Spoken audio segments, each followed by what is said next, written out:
Shalom, selamat pagi jemaat dikasih Tuhan. Kembali kita berjumpa dalam renungan pagi. Mari pagi ini saya mengajak kita semua kembali merenungkan firman Tuhan yang akan menuntun, menyertai, bahkan menerangi langkah hidup kita. Mari sebelumnya kita akan berdoa terlebih dahulu. Bapa di surga, kembali pagi ini kami datang ke hadirat-Mu ya Tuhan. Kami menaikkan segala puji syukur atas segala berkat, rahmat dan anugerah-Mu. Bahkan perlindungan, penyertaan-Mu ya Tuhan atas seluruh hidup kami. Terima kasih.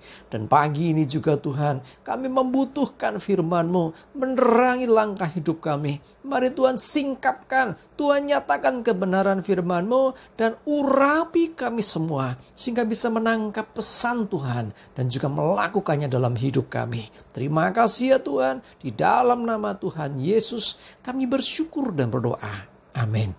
Mari jemaat dikasih Tuhan kita buka Alkitab kita. Firman Tuhan saya ambilkan dari Matius 11 ayat yang ke-6. Saya bacakan Matius 11 ayat yang ke-6.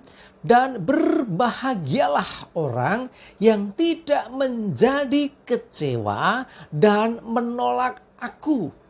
Konteksnya ini bicara tentang Yohanes Pembaptis yang mengutus muridnya untuk berjumpa dengan Yesus, menanyakan ya apakah betul Yesus itu Mesias ataukah mereka harus menanti yang lain. Padahal kita tahu Yohanes Pembaptis sudah membaptiskan Yesus pada waktu itu. Ya, tetapi situasinya Yohanes Pembaptis dalam penjara waktu itu ya kondisinya. Sehingga dia mungkin mengalami kok diizinkan mengalami seperti itu. Ya, tetapi ayat firman Tuhan ini jelas mengatakan berbahagialah orang yang tidak menjadi kecewa. Kenapa orang bisa kecewa? Orang kecewa karena apa yang diharapkan, apa yang diinginkan itu tidak terjadi. Bahkan seringkali apa yang dialami itu jauh dari ekspektasi.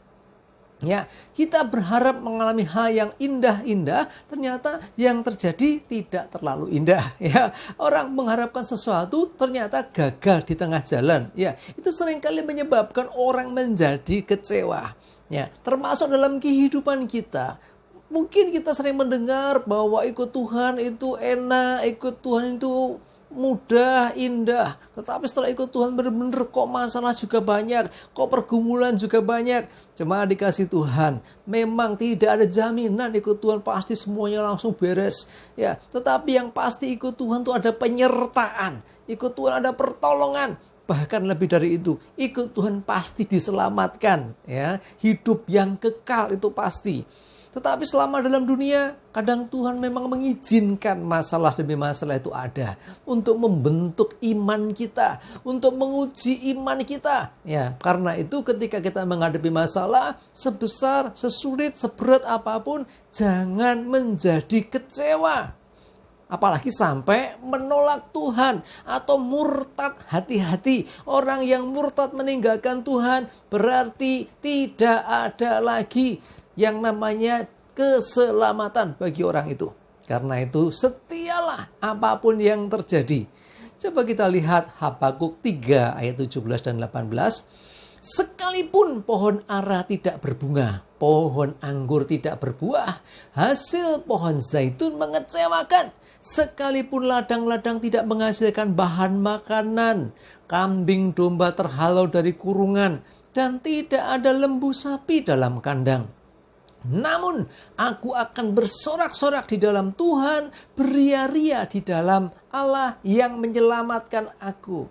Ya, apa yang dikatakan dalam kitab ya Habakuk ini, jadi sekalipun kondisinya itu semuanya tidak baik, ya kan? Pohon ara tidak berbunga, pohon anggur tidak berbuah, hasil pohon zaitun mengecewakan, semua kondisi seakan-akan nggak ada yang baik. Ya, bahkan yang namanya ladang tidak menghasilkan bahan pangan. Waduh, makan apa nanti, ya kan? Kambing, domba, lembu semuanya nggak ada. Artinya ente-entean. Ya, nggak ada yang baik seakan-akan. Tetapi apa yang dikatakan firman-Nya, aku akan bersorak-sorak dalam Tuhan dan beria-ria di dalam Allah yang menyelamatkan aku. Tetap punya iman, aku pasti diselamatkan sekalipun. Ya, sekalipun tadi yang dikatakan semua tidak menghasilkan, semuanya kondisinya tidak baik, aku percaya Tuhan tetap menyelamatkan. Nah, orang-orang yang punya pengharapan yang seperti inilah yang dikenan Tuhan. Mari ya, kita belajar untuk tidak mudah kecewa. Mungkin Bapak Ibu Saudara sudah bergumul sekian lama, sekian tahun, dan belum juga menemukan solusi dari pergumulan. Mungkin saudara sudah berdoa, sudah mungkin istilahnya berusaha dengan segala macam cara. Tetapi sampai sekarang belum ada solusi, sampai sekarang belum menemukan jalan keluar. Jemaat dikasih Tuhan, jangan pernah kecewa. Apalagi sampai meninggalkan Tuhan. Ya, karena kalau Tuhan mengizinkan semua itu yang terlihat berat, terlihat sulit itu terjadi atas hidup kita, percayalah bahwa semua tidak melebihi batas kekuatan kita. Dan Tuhan pasti menolong kita. Kita pasti diselamatkannya. Intinya, ayo tetap percaya. Ayo tetap taat kepadanya. Dan setia. Jangan pernah menolak Dia. Jangan pernah berpaling dari Tuhan. Ya, orang yang berpaling dari Tuhan, orang yang meninggalkan Tuhan, orang yang menolak Tuhan, walaupun sudah berpelayanan mungkin puluhan tahun, mungkin sudah ikut Tuhan puluhan tahun, tetapi mendekati hari-hari terakhir hidupnya, meninggalkan Tuhan, itu adalah orang yang cilokon yang luar biasa. Ya, ada orang-orang yang mungkin sejak lahir sudah Kristen, sudah percaya Tuhan, sampai tuanya kenal Tuhan, ikut Tuhan, tetapi detik-detik terakhir meninggalkan Tuhan, menolak Tuhan, itu kebodohan yang luar biasa. Karena semua perbuatan selama hidupnya tidak lagi diperhitungkan. Ayo, mari setialah kepada Tuhan. Kalau diizinkan masalah terjadi atas hidup kita, percayalah Tuhan punya maksud dari semua itu. Dan maksud Tuhan pasti baik. Ayo tetap percaya, tetap setia, tetap taat mengikuti perintahnya. Karena kita percaya Tuhan tidak pernah meninggalkan kita. Dia pasti menolong kita menurut waktunya dan menurut caranya. Ya, jadi waktu Tuhan kadang kita nggak tahu, dan juga cara Tuhan tidak terbatasi oleh cara berpikir kita. Saya mengajak kita semua, jangan menjadi kecewa karena keadaanmu. Percayalah ada Tuhan yang setia, dan jangan pernah menolak Tuhan. Tetap setia mengikut Tuhan. Maka percayalah, Tuhan pasti akan menolong hidup saudara.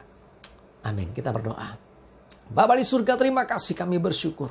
Kami belajar hari ini Tuhan. Tidak kecewa dengan keadaan apapun yang terjadi. Sekalipun mungkin menyedihkan, menyakitkan. Mungkin yang kami alami sesuatu yang tidak mudah. Sesuatu yang berat.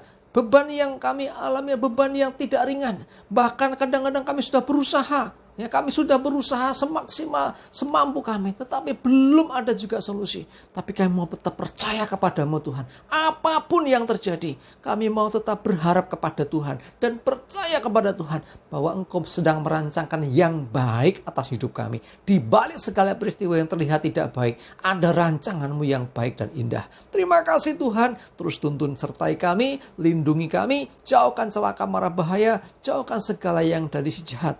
Damai sejahtera dan berkat Tuhan menyertai kami semua. Dalam nama Yesus kami bersyukur dan berdoa. Amin. Mari jemaat dikasih Tuhan, semangat terus, maju terus dalam iman dan pengharapan. Tuhan Yesus memberkati.